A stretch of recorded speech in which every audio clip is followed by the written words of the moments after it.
இன்றைக்கி நம்ம என்ன பண்ண போகிறோன்னா, எப்படி இட்லி மாவை வச்சு சூப்பராக ஒரு கேக் வீட்டிலையே பண்ணலான்னு பார்க்கலாம்.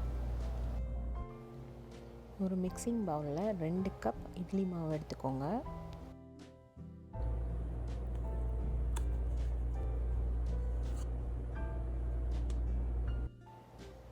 Next 1 cup sugar.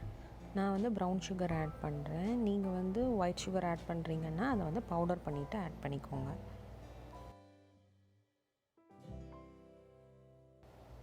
ஓரளவு சுகர் கரையிற வரைக்கும் கொஞ்சம் பீட் பண்ணிக்கோங்க. அதுக்கப்புறமா நம்ம 4 டேபிள் ஸ்பூன் ரவா ஆட் பண்ண போகிறோம். இது வறுத்த ரவைனாலும் ஓகே, வறுக்காத ரவைனாலும் ஓகே.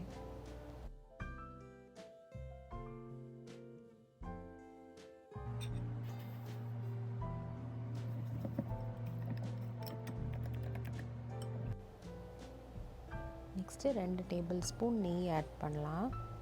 இன்கேஸ் நெய் இல்லை அப்படின்னா அதுக்கு பதிலாக வெஜிடபிள் ஆயில் ஆட் பண்ணிக்கோங்க.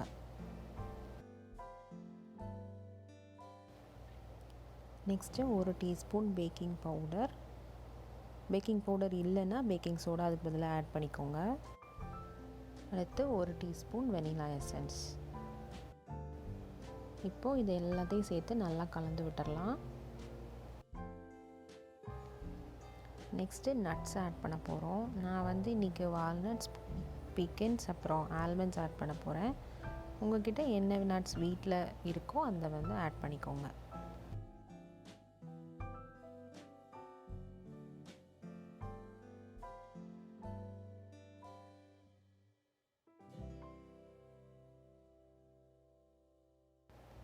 நெக்ஸ்ட்டு சின்னமன் எங்களுக்கு பிடிக்கும் அப்படிங்கிறதுனால ஒரு ஃப்ளேவருக்காக அதை ஆட் பண்ணிக்கிறேன். இது கம்ப்ளீட்லி ஆப்ஷனல் தான், உங்களுக்கு வேணான்னா விட்டுருங்க.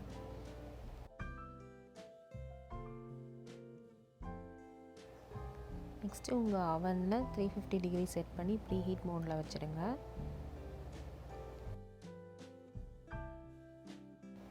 அவன் ப்ரீ ஹீட் ஆகிற டைமில் நம்ம கேக் ட்ரே எல்லாம் செட் பண்ணிடலாம்.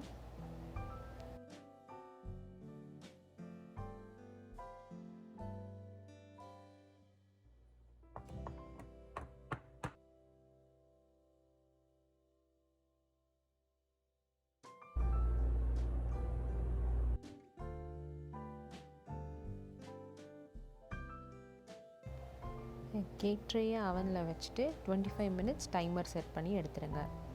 25 மினிட்ஸ் அப்புறமா நம்ம பார்க்கலாம். ஓகே, இப்போ 25 மினிட்ஸ் ஆகிடுச்சு. நான் அவன்லேருந்து கேக் ட்ரே எடுத்துட்டேன்.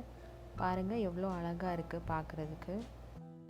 நீங்களும் இட்லி மாவை வச்சு இதை உங்கள் வீட்டில் ட்ரை பண்ணி பாருங்கள். பார்த்துட்டு உங்களோட கமெண்ட்ஸை எனக்கு சொல்லுங்கள். தேங்க்யூ ஃபார் வாட்சிங்.